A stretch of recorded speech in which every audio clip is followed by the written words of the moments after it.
Hey guys, what's going on? Coming at you with another video, not on the CJ, and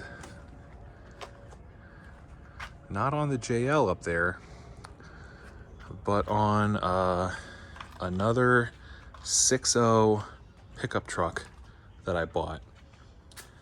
Did I learn my lesson from last time? Yes, I did. So here we have a 2002 Chevy Silverado 2500 HD. It has the 6.0 LS gas engine, automatic transmission, four-wheel drive. It has the full floating rear axle, obviously a crew cab, short bed. I think they called this color pewter. It's like one of the most common colors for these GMT 800s that I've seen. But the price that I got this for is an absolute steal. I mean, I got such an amazing deal on this. I could not say no. It does have high miles. It's sitting at about 285,000 miles on the original drivetrain. And you can tell we're missing some passenger front end components. The story I got was the guy was driving 3 o'clock in the morning or something like that, and he hydroplaned and hit a ditch. Now, could that have happened? Yeah. But there's some evidence pointing to another cause of the accident, that being this tuft of deer fur that is chilling in the front bumper. Also, right smack where a decent sized dent is. So, what I am wagering happened was he hit a deer and went into a ditch. Or he tried to avoid hitting a deer, went into the ditch and hit the deer anyway. One or the other. Going into the ditch, he tweaked the front bumper. The output shaft on the steering box snapped off. The tie rod end snapped off. And the lower control arm broke free of the lower ball joint. Wheel came loose, rocked back into the cab here, and did a number on the upper control arm. Wallered the hole for the ball joint out. But all the attachment points on the frame are fine, upper and lower. The frame is fine where the steering box was, so thankfully the frame's good, and it's just bolt-on stuff that we can replace and get this thing back on the road. Now, speaking of the frame, this thing is in amazing condition. If anyone knows anything about these GMT 800 trucks, especially the Silverados and Sierras, you know that they are very, very famous for completely rotting out the rear cross members. And the back of this frame and the whole frame in general is in amazing condition. There's no pitting. It looks like that's all factory undercoating. We just got some surface rust going on. The cross members are all in amazing condition. I mean, you look down the tube. They're usually full of rust. Looks like it's just full of some junk and dirt. So the frame on this thing and the underside is in great condition. The fenders are in good condition. The rockers are rotted out, but that's, par for the course. Otherwise, we do have a bend in the front of the bed there, and it does have, its dings and dents and scrapes and scratches, but I mean, all in all, not terrible. Looks like this plastic piece is just warped out. Feels like the tailgate underneath is fine. We've got a nice spray-on bed liner. Interior of the bed's in great shape. So yeah, this thing was an absolute steal of a deal. I could not pass up on it, even with the damage. Unfortunately, as things go and as I was expecting, there are a few more issues than just our accident damage. You can see we've got a piece of wood under there. This truck just came home yesterday. That's all the oil leaking from the back of the engine. I don't know if it's a rear main seal or if it is a leak from the very obviously leaking valve covers and potentially the oil pressure sender and the cam position sensor, which are very known and very prone to develop leaks over time. So I have new valve cover gaskets and both of those sensors coming. I'm going to change all them out and see if that fixes my issue. I also haven't started the truck since, late last night, later in the evening. So I'm going to see if it continues leaking. If it doesn't really leak as bad after 12 hours or 24 hours of the engine not running, that'll give me a pretty good indication that it is a leak up top while the engine is running that is just running down the back of the engine and causing it to continue to drip even after the engine shut off.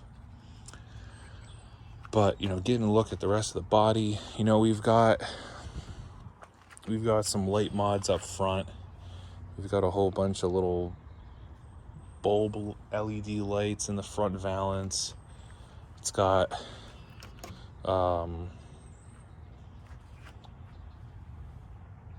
do they call it? Strobe lights in the front.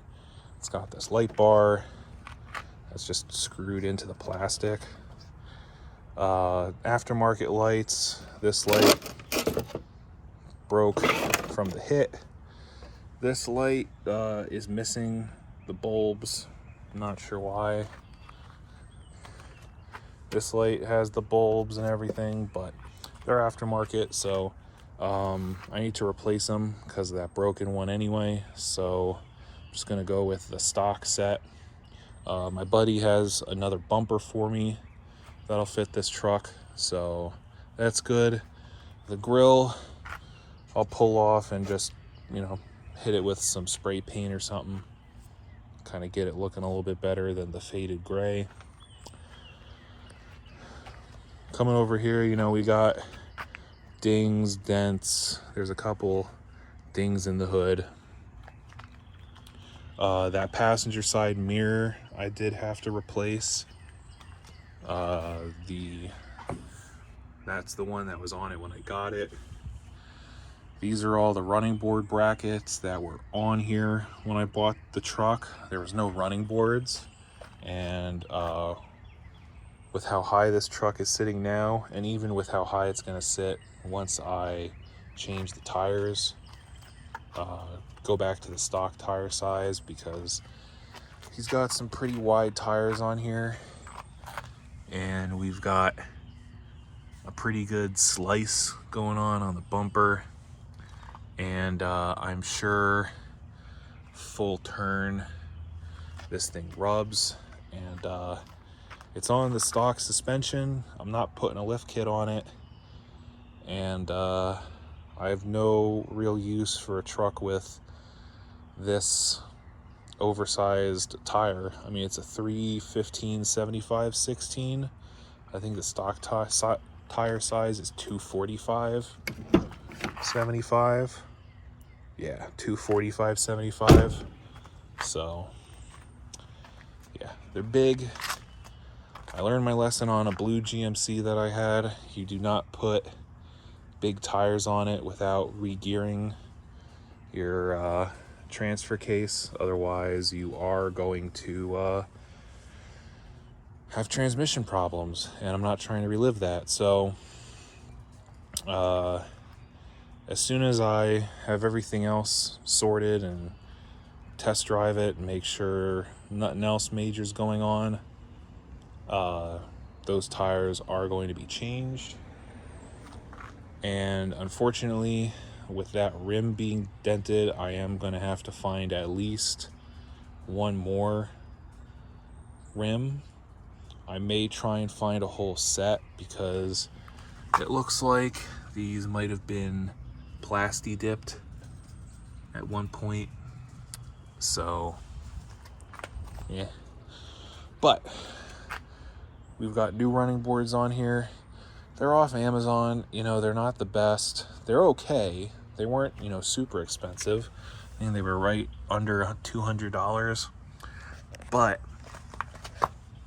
this center support right here, it's set up for both pre-2014 and 2014 and on trucks.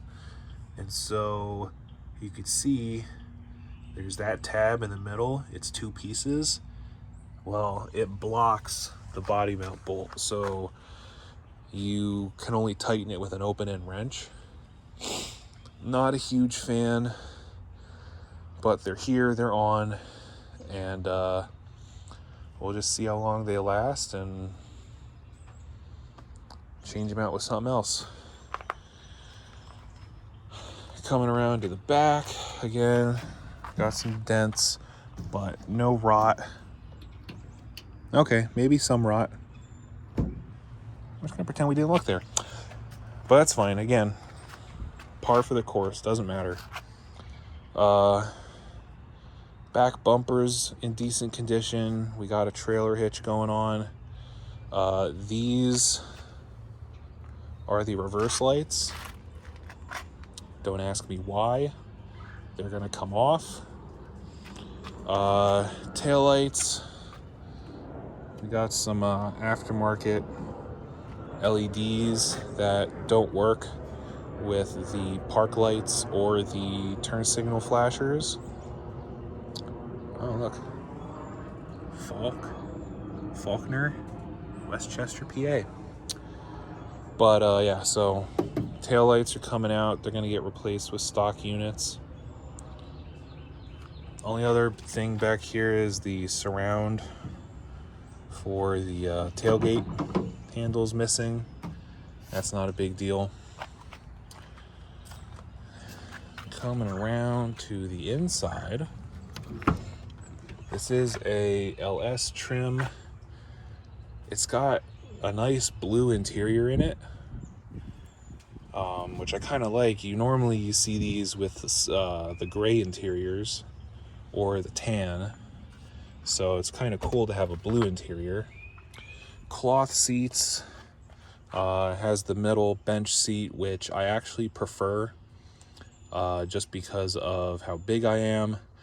I like having the wider area for the armrest, as opposed to having a console which would sit about here, and you would have to have the fold down armrests, which are much thinner and not as comfortable, at least for me. So we've got that. The seats are in okay condition. The end here, foam's kind of chewy and the seat's kind of ripped, but it's not the end of the world. All the other seats are fine. The headliner's okay. Again, for some reason we got some spray paint smiley faces going on, but we got visors, you got the little consolette with working map lights. Looks like we have the temp and the compass and the mirror. Haven't like driven this, so don't know if any of that stuff works. Looks like we got a brake controller. We've got, you know, your aftermarket wiring spaghetti. This is the switch for the light bar. This is for the hazard flashers. It had a CB radio in here, so I'm assuming that's what this plug that's chilling out here is for. You know, all in all, it's not too bad. I have WeatherTech floor mats coming for it.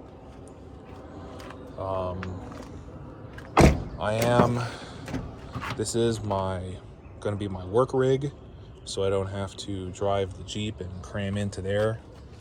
So, only spot that we really have back here, this spot of the carpet's kind of ripped up for some reason, but rear bench seats in good condition. Here's a bunch of our parts that we have.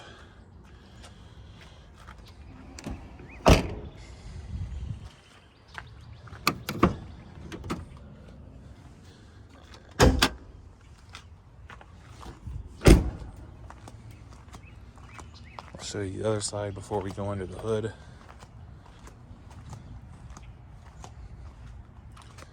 Did have to do a little bit of body manipulation right there to get the door and the fender to not rub together.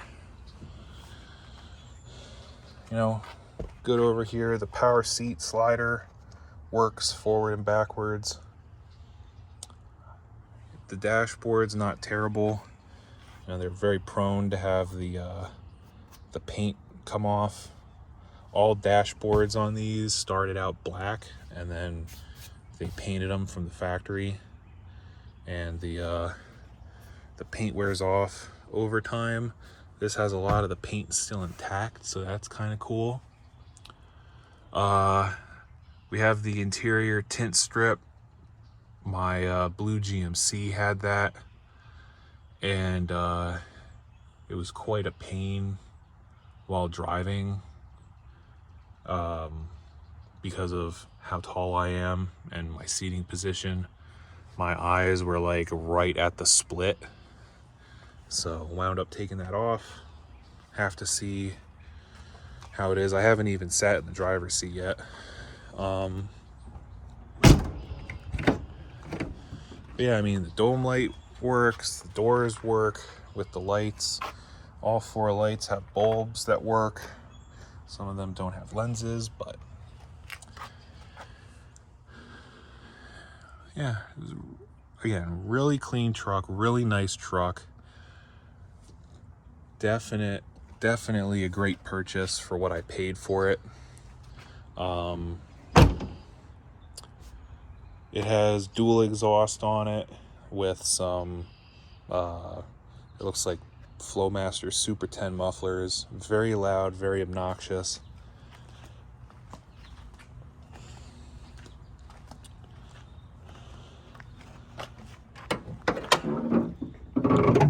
Under the hood, we got the Walmart battery special.